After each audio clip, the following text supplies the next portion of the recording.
A Tale of Two Cities by Charles Dickens. Book the Third. The Track of a Storm. Chapter 1. In Secret. The traveller fared slowly on his way who fared towards Paris from England in the autumn of the year 1792. More than enough of bad roads, bad equipages, and bad horses he would have encountered to delay him, though the fallen and unfortunate King of France had been upon his throne in all his glory. But the changed times were fraught with other obstacles than these. Every town gate and village taxing house had its band of citizen patriots with their national muskets in a most explosive state of readiness, who stopped all comers and goers, cross-questioned them, inspected their papers, looked for their names in lists of their own, turned them back or sent them on, or stopped them and laid them in hold as their capricious judgment or fancy deemed best for the dawning republic, one and indivisible, of liberty, equality, fraternity, or death. A very few French leagues of his journey were accomplished, when Charles Darnay began to perceive that for him, along these country roads, there was no hope of return until he should have been declared a good citizen at Paris. Whatever might befall now, he must on to his journey's end. Not a mean village closed upon him, not a common barrier dropped across the road behind him, but he knew it to be another iron door in the series that was barred between him and England. The universal watchfulness so encompassed him that if he had been taken in a net, or were being forwarded to his destination in a cage, he could not have felt his freedom more completely gone. This universal watchfulness not only stopped him on the highway 20 times in a stage, but retarded his progress 20 times in a day by riding after him and taking him back, riding before him and stopping him by anticipation, riding with him and keeping him in charge. He had been days upon his journey in France alone, when he went to bed tired out in a little town on the high road, still a long way from Paris. Nothing but the production of the afflicted Gabel's letter from his prison of the Abbaye would have got him on so far. His difficulty at the guard-house in this small place had been such that he felt his journey to have come to a crisis, and he was therefore as little surprised as a man could be to find himself awakened at the small inn to which he had been remitted until morning in the middle of the night. Awakened by a timid local functionary and 3 armed patriots in rough red caps and with pipes in their mouths who sat down on the bed. "Emigrant," said the functionary, "I am going to send you on to Paris under an escort." "Citizen, I desire nothing more than to get to Paris, though I could dispense with the escort." "Silence!" growled a red cap, striking at the coverlet with the butt end of his musket. "Peace, aristocrat." "It is as the good patriot says," observed the timid functionary. "You are an aristocrat, and must have an escort, and must pay for it." "I have no choice," said Charles Darnay. "Choice! Listen to him!" cried the same scowling red cap, "as if it was not a favor to be protected from the lamp-iron." "It is always as the good patriot says," observed the functionary. "Rise and dress yourself, emigrant." Darnay complied and was taken back to the guard-house, where other patriots in rough red caps were smoking, drinking, and sleeping by a watch-fire.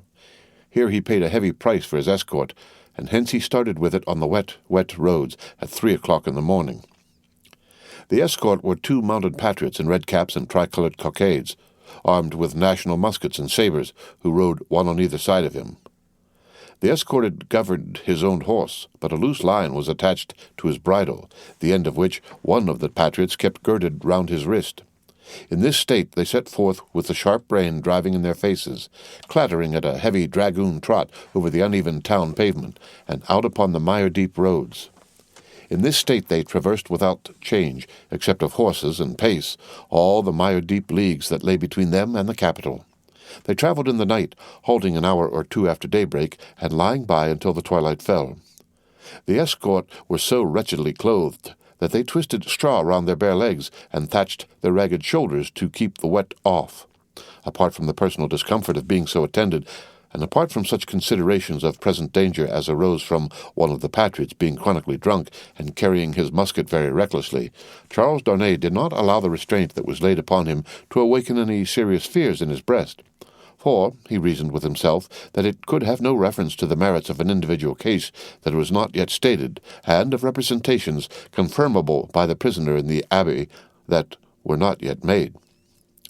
But when they came to the town of Beauvais, which they did at eventide, when the streets were filled with people, he could not conceal from himself that the aspect of affairs was very alarming. An ominous crowd gathered to see him dismount of the posting-yard, and many voices called out loudly, "Down with the emigrant!" He stopped in the act of swinging himself out of his saddle, and, resuming it as his safest place, said, "Emigrant, my friends, do you not see me here in France of my own will?" "You are a cursed emigrant!" cried a farrier, making at him in a furious manner through the press, hammer in hand, "and you are a cursed aristocrat!" The postmaster interposed himself between this man and the rider's bridle, at which he was evidently making, and soothingly said, "Let him be! Let him be! He will be judged at Paris." "Judged!" repeated the farrier, swinging his hammer. "Aye, and condemned as a traitor!" At this the crowd roared approval.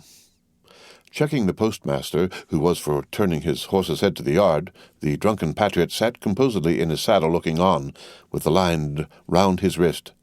Darnay said, as soon as he could make his voice heard, "Friends, you deceive yourselves, or you are deceived. I am not a traitor." "He lies!" cried the smith. "He is a traitor, since the decree. His life is forfeit to the people. His cursed life is not his own." At the instant when Darnay saw a rush in the eyes of the crowd, which another instant would have brought upon him, the postmaster turned his horse into the yard, the escort rode in close upon his horse's flanks, and the postmaster shut and barred the crazy double gates.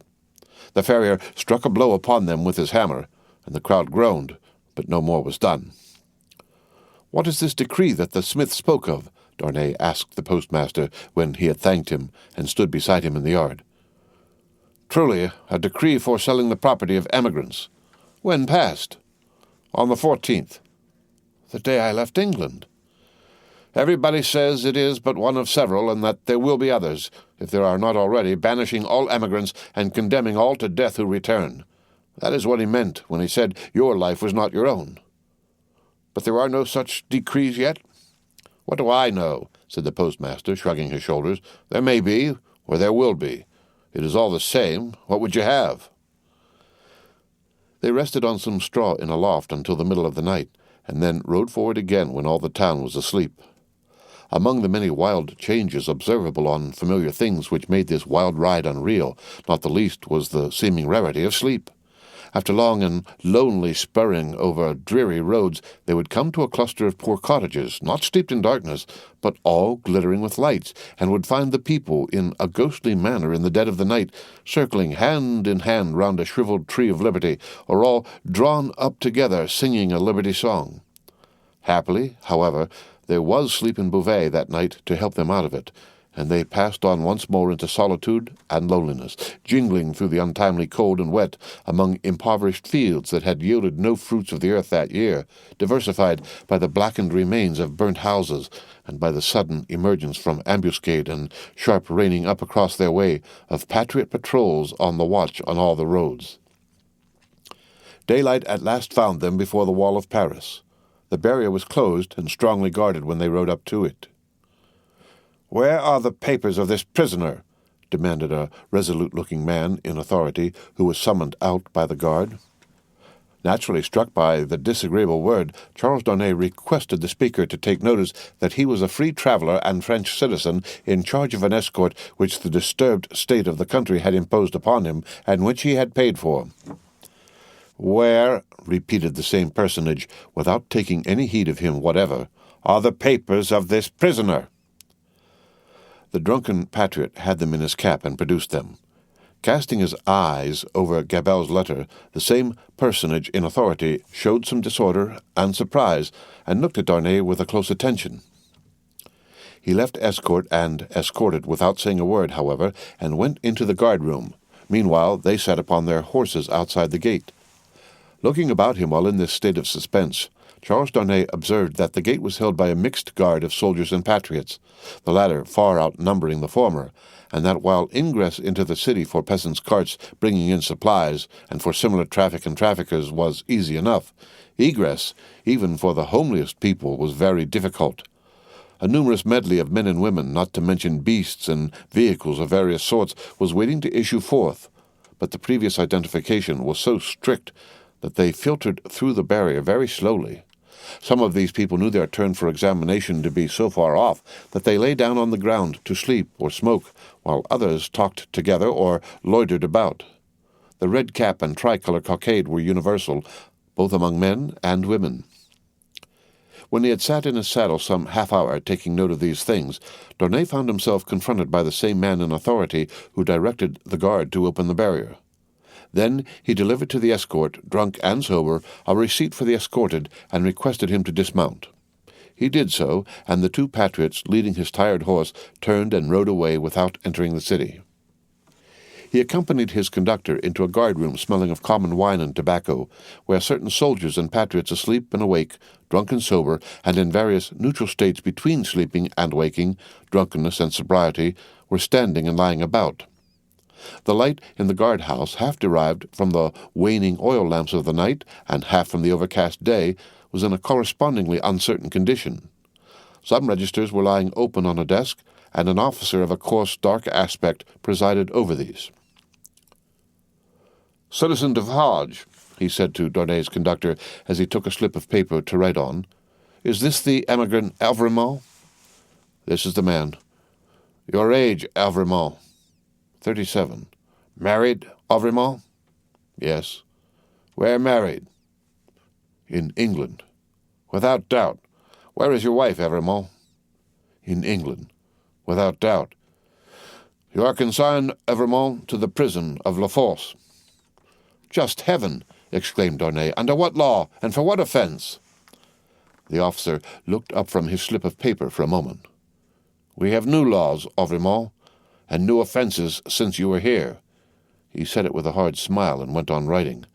"I entreat you to observe that I have come here voluntarily in response to that written appeal of a fellow countryman which lies before you. I demand no more than the opportunity to do so without delay. Is not that my right?" "Emigrants have no rights, Evrémonde," was the stolid reply. The officer wrote until he had finished, read over to himself what he had written, signed it, and handed it to Defarge, with the words, "In secret." Defarge motioned with the paper to the prisoner that he must accompany him. The prisoner obeyed, and a guard of 2 armed patriots attended them. "Is it you?" said Defarge in a low voice as they went down the guard-house steps and turned into Paris, "who married the daughter of Dr. Manet, once a prisoner in the Bastille that is no more?" "Yes," replied Darnay, looking at him with surprise. "My name is Defarge, and I keep a wine shop in the Quarter Saint-Antoine. Possibly you have heard of me?" "My wife came to your house to reclaim her father. Yes." The word wife seemed to serve as a gloomy reminder to Defarge to say with sudden impatience, "In the name of that sharp female newly born and called La Guillotine, why did you come to France?" "You heard me say why a minute ago. Do you not believe it is the truth?" "A bad truth for you," said Defarge, speaking with knitted brows and looking straight before him. "Indeed, I am lost here. All here is so unprecedented, so changed, so sudden and unfair that I am absolutely lost. Will you render me a little help?" "None." Defarge spoke, always looking straight before him. "Will you answer me a single question?" "Perhaps, according to its nature. You can say what it is." In this prison that I am going to so unjustly, shall I have some free communication with the world outside?" "You will see." "I am not to be buried there, prejudged and without any means of presenting my case?" "You will see." "But what then? Other people have been similarly buried in worse prisons before now." "But never by me, Citizen Defarge." Defarge glanced darkly at him for answer, and walked on in a steady and set silence. The deeper he sank into this silence, the fainter hope there was, or so Darnay thought, of his softening in any slight degree. He therefore made haste to say, "It is of the utmost importance to me, You know, citizen, even better than I, of how much importance that I should be able to communicate to Mr. Lorry of Tellson's Bank, an English gentleman who is now in Paris, the simple fact, without comment, that I have been thrown into the prison of La Force. Will you cause that to be done for me?" "I will do," Defarge doggedly rejoined, "nothing for you. My duty is to my country and the people. I am the sworn servant of both against you. I will do nothing for you." Charles Darnay felt it hopeless to entreat him further, and his pride was touched besides. As they walked on in silence, he could not but see how used the people were to the spectacle of prisoners passing along the streets. The very children scarcely noticed him. A few passers turned their heads, and a few shook their fingers at him as an aristocrat. Otherwise, that a man in good clothes should be going to prison was no more remarkable than that a laborer in working clothes should be going to work.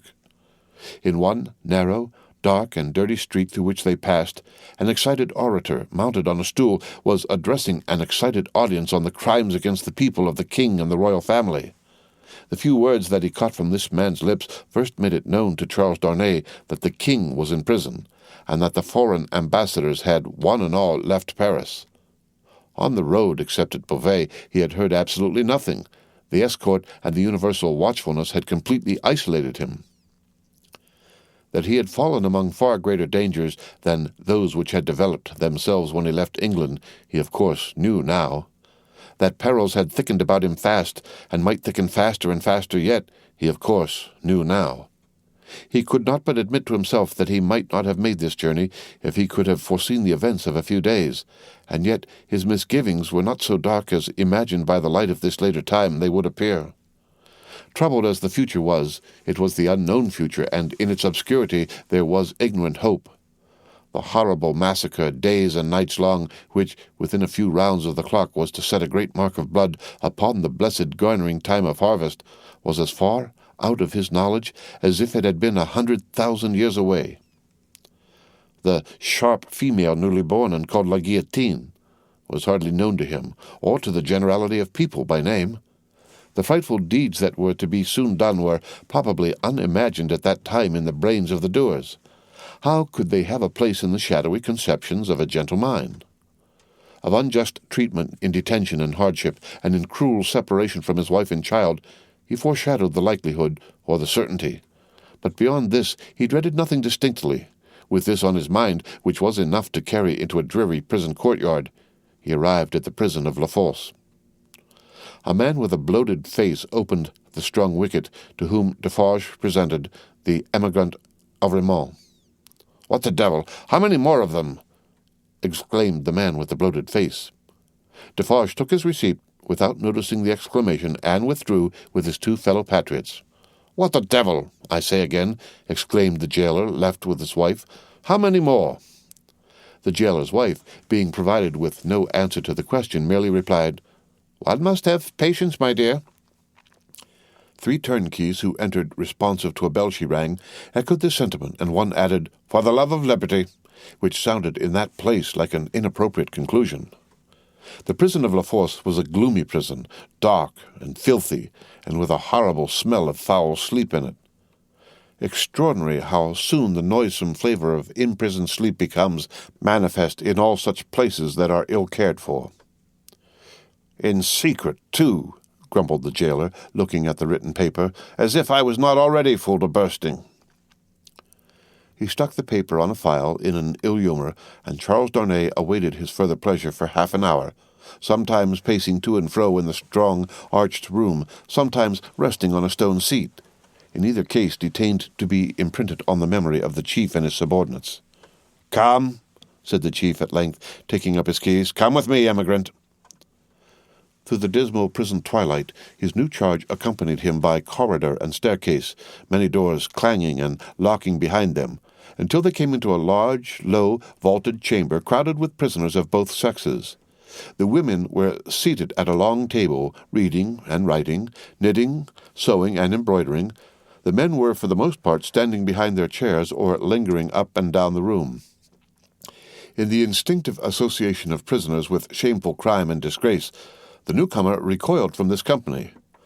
But the crowning unreality of his long unreal ride was, there all at once rising to receive him, with every refinement of manner known to the time, and with all the engaging graces and courtesies of life. So strangely clouded were these refinements by the prison manners and gloom, so spectral did they become in the inappropriate squalor and misery through which they were seen, that Charles Darnay seemed to stand in a company of the dead.